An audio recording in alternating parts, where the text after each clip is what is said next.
Kareem Baba is involved. You wear multiple hats, don't you? That's true. But Islamic Society of the Gold Coast at the Arundel Mosque with Multicultural Social Network. You've probably all got his business card tonight already. Oh, I didn't even give that to you. Oh, sorry. You don't take it, yeah. He organised. How many meals do you think you're up to?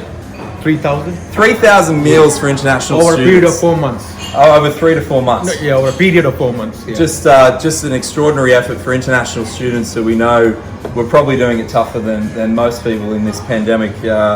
And you had some great partnerships, I think, with local businesses as well. Oh yes, very much so. I got about a dozen. Oh, wonderful. Yes. In fact, I made a video this morning to thank all those organizations who supported our project. Oh, wonderful. Yeah, because not only cooking meals on Saturday, we delivered food hampers on Thursdays. Yep. So we went to different places to collect the veggies, fruits, and bread, and then mix them up, pack into food hampers, and deliver to over 200 students. All out of our local mosque here at Arundel. So that is a massive, massive effort, Baba. Thank you.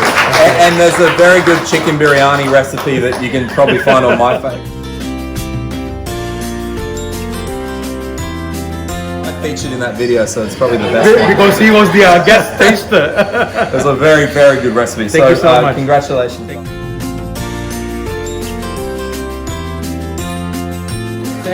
Thank you for this award, but I would like to share this award with my son Kareem, because most of the hard work was done by him. He did a lot of collection, driving around, distributing, Filming too. Very good at filming too. So we start the day in the morning and then till afternoon and evening.